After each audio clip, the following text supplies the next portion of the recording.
The crisis rocking the PDP has taken a new dimension in recent times.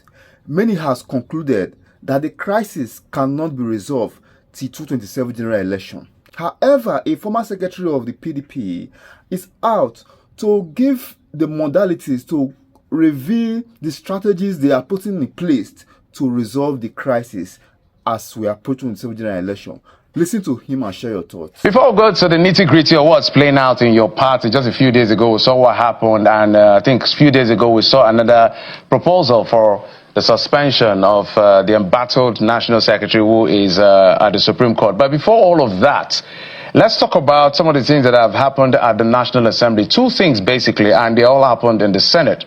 First, this bill that has passed second reading because the lawmakers found out that by journalists like us, military persons, ad hoc staff, and all the people that are involved in making sure elections are smooth and as much as good as possible, they are disenfranchising about 1.4, 1.6 or 7 million people. And President Bola Tinubu won that election by a margin of about 1.8 million. So what's your take on this progress, if you will, being made with the early voting, as well as amidst the controversy around sexual harassment, on parliamentary behavior, on Natasha Akpoti, and all the things around it? The Senate has now passed a vote of confidence on the Senate President, Godswill Akpabio. Your take on those two things, then we'll get to your party. Okay, thank you, Geoffrey. First, to the electoral bill, where if it's well processed, it could be an improvement on the electoral system.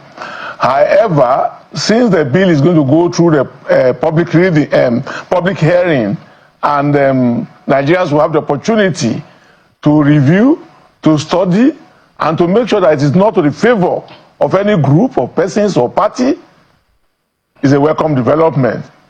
So we all wait till when it goes to the public hearing, and Nigerians will have the opportunity to examine that. Until that is done, I don't think it requires so much of comment from me, because I'm hearing of the bill for the first time from you. But it is good that the bill has come to the public domain. That the bill will come to the public domain when it goes for public hearing. On the issue of sexual harassment and the vote of confidence, I think Senator Akpabio, Senator Godswill Akpabio, the Senate President, will be the first President of the Senate that will have sequentially close to 3 or 4 vote of confidence in a space of less than 2 years.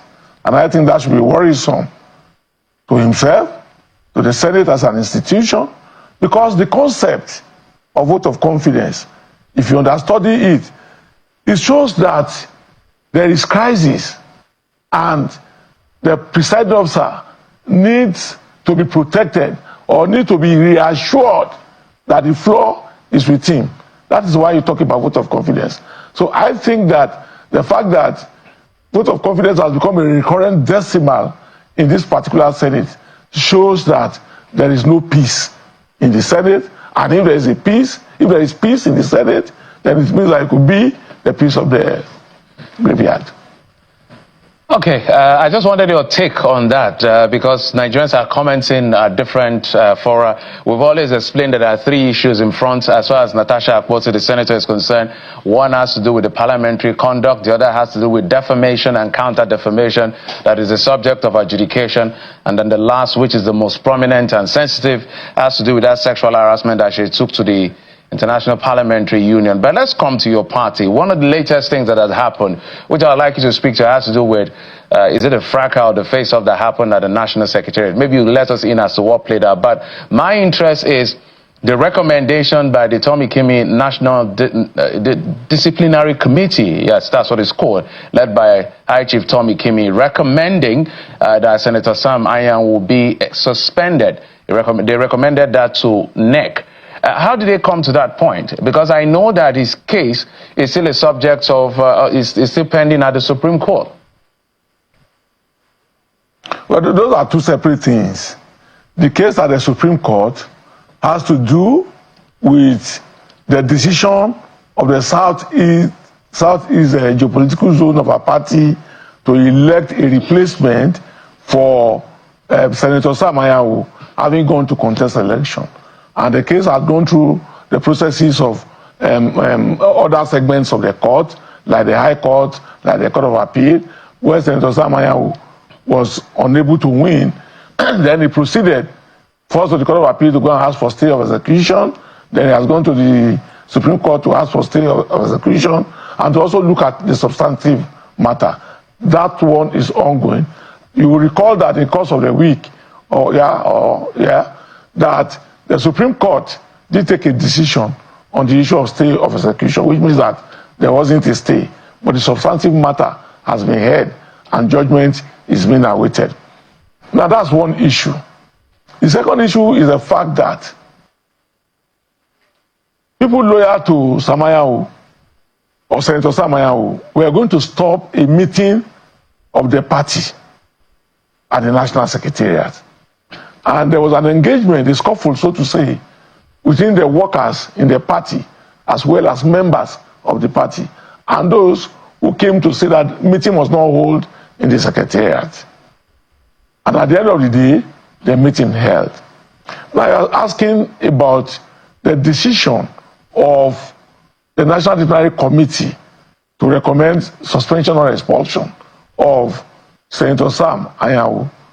That decision is predicated on the powers exercised by the National Disciplinary Committee, who has invited, which I read, because I'm not a member, I read had invited Senator Amaewhule to appear before it.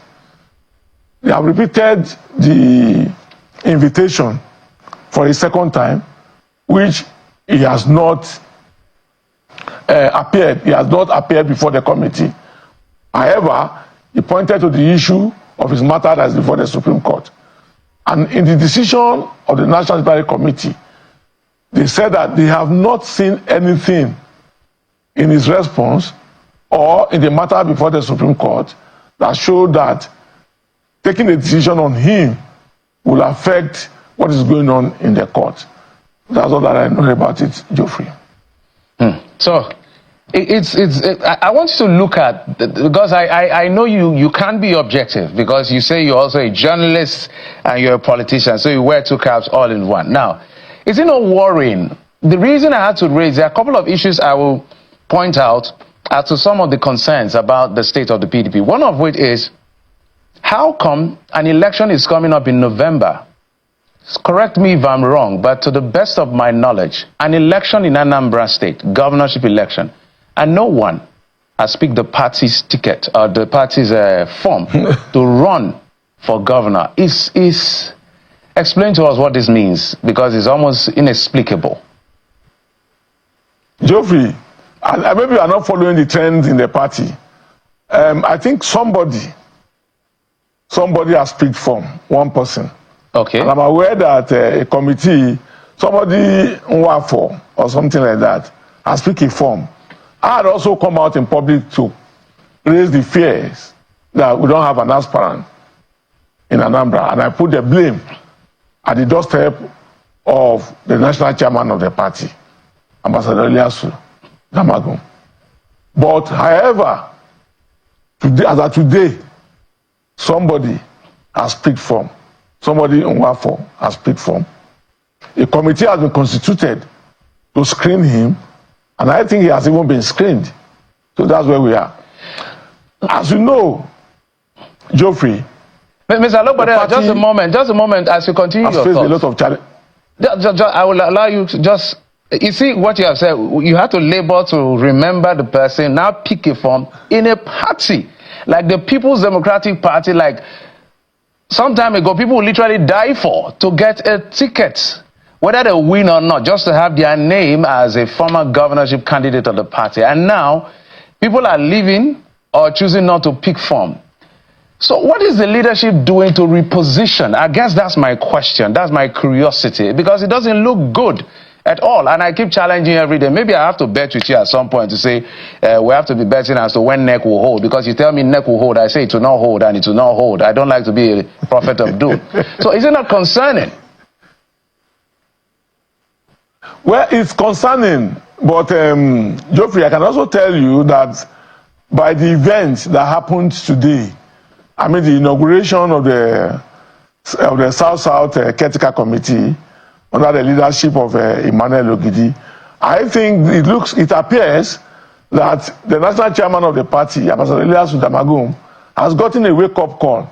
He has challenged members to confront the opposition party or the ruling government, the ruling party, the All Progressives Congress, and that they should stop being afraid of it. So, prior to now, the situation in the party has been such that the party has been losing blood through hemorrhaging. But when we woke up today, at the event that occurred today, Damagun appears to have turned a new leaf. He's now encouraging the party members, perhaps for reasons that only him will later explain to party members. At least he's creating a new line of action. And I believe that if he's acting truly in faith and also in a desire for the party to return to its stead, it will be a welcoming development. So at the end of the day, doesn't this give credence to some of the assertions, even though you might have said it the way some people may not like it? Nyesom Wike granted a media party, is it yesterday or 2 days ago, about the state of the NWC. I don't want to use his words, because I can't use his words on television, but almost borderline impotency on the part of the NWC, because it's more like, look, who are they? What can they really do? Follow guidelines and follow the principles of the party. And so, as the NWC, as it is constituted now, I know that I think the convention is coming anytime soon this year. As it is constituted now, what is the party doing to resolve some of the things that may be like sabotage or interests that are deflating the potency of the party to reposition it as a viable opposition? Because now people there are coalitions going on. El-Rufai, former governor, has left the APC and has joined the SDP. We're seeing Peter Obi speaking with Bala Mohammed, all kinds of movement happening. Well, there's nothing you can do about movements, because politicians will always move. There will be alignment and there will be realignment. So that is for certain.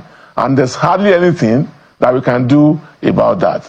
But having said that, I also listen and watch the interview that you spoke about concerning the FCT minister, Chief Nyesom Wike. Maybe the party might owe it to him at the end of the day, maybe because of the manner in which he spoke, which, like you have said, I can also not use those words. Maybe that has reawakened the leadership of the party. But the days, the weeks, the months that are ahead will determine if this leadership has turned a new leaf and is now ready to lead the party appropriately. You also spoke, Geoffrey, about the convention coming up this year. When you spoke about the convention coming up this year, I was surprised when you're now asking again that how are we going to correct the situations. If we have a convention this year, it means that there's opportunity to correct the situations that we have on our hands. Can we dare to say it's going to be difficult for the PDP as a standalone political party? Can we dare to say, as a standalone party, it's going to be difficult for the PDP to unseat the APC as it is constituted today? So what is in the works for the PDP to see how they can maybe upset the polls in 2027? Are we talking merger or coalition? What is the what is viable, what is feasible, what is doable? Geoffrey, you earlier spoke about alignment, you spoke about movement. I spoke about alignment. I'm asking for two. Coalition, merger, what is in the works? If you recall, I did say it at some point that there will be implosion in the parties, and I have not taken that words back. Whether in APC, whether in fact APC is already happening. You just said El-Rufai has left. And El-Rufai will not live alone. There are others who also live in APC. In PDP, there are such tendencies. In Labour Party, there are such tendencies. So as we progress into the second year of this administration, as we progress into partisanship, we will see a lot of things coming up, a lot of things happening. I think that bookmakers will need to wait till that period before they can say, oh, this party will do this or that party will do that. But one assurance that I'm getting is that by the words spoken by Damagum today, if it truly meant them, I think that the PDP might still have an opportunity to rebound. Well, we will take your word for it and continue to look at it at the end of the day. When I read some of the submissions, and this is now talking about the political parties in general, we're going to go to other issues. Let's talk about political parties in general. If you look at some of the submission of the Supreme Court judgment that came from the case of Rivers State with the avalanche of cross appeals and all of that, I don't want to go to details, we've exhausted that, but I'm going to touch a few things that I would like to piggyback on for you to respond to. You'll see that the court constantly says issues around political parties should be left to political party, including membership and leadership. Now, if you look critically, the way it is, the words are written and the way the Supreme Court references it, it almost appears like there's the danger of leaving political parties in the hands of people with a lot of war chest and money bags, which is exactly what the military in the Third Republic tried to mitigate against. There are so many things they did wrong, but that's one thing they did. They didn't want founders of political parties. They just wanted people to join political parties as individuals, not money bags, trying to ban a few people from being quote-unquote leaders of parties. So the military formed NRC and SDP and told all the politicians, join anyone you like. Everybody is a joiner, not a founder, if you can capture it in the book of, in the IBB's book that he wrote recently. But when the court constantly says political parties, you will determine your fate, some things are not even justiciable. Those are clearly written in the judgment. How can political parties insulate themselves to a level which is maybe not totally possible from money bags deciding the fate of political parties? Because that is what is going on, and that is what's causing the rift today in political parties. Well, I agree with you, and I've also canvassed that situation, Geoffrey, that parties should be allowed to be self-funding. When we were in the NWC, under the leadership of Prince Uche Secondus, we tried to come up with a situation where party could become self-funding. And I also remember, as a reporter, that one of the past chairmen also tried to introduce that. But when we started under Secondus, we wanted a situation where membership drive will make contributions, even if it is 50 kobo or 1 naira, so that parties can function independently, but under the thorough supervision of members. However, we didn't get approval for it, and that's for very obvious reason. We never got the approval for it. So the tendency of Nigerians to rise and choose to fund their parties so that the parties can be independent of money bags will be achievable if Nigerians themselves are interested in having parties that are independent of money bags. But also, mind you, that also control the affairs of the parties. We also not want a situation in which they cannot determine what happened. In time past, in the Second Republic, Geoffrey, when Babawulo was Shagari and all of them were in charge of the parties, to some extent, parties were funded by members until we have the scenario where only one man can say that he paid for the forms of everybody that is contesting. Until we have a scenario in which today in our polity, if you do not have a war chest, you cannot stand up and say you are contesting an election, no matter how much you are loved by your people. Because if we will win the election and your opponent takes you to court and has more war chest at the tribunal and proceeding to other courts, back to ground zero.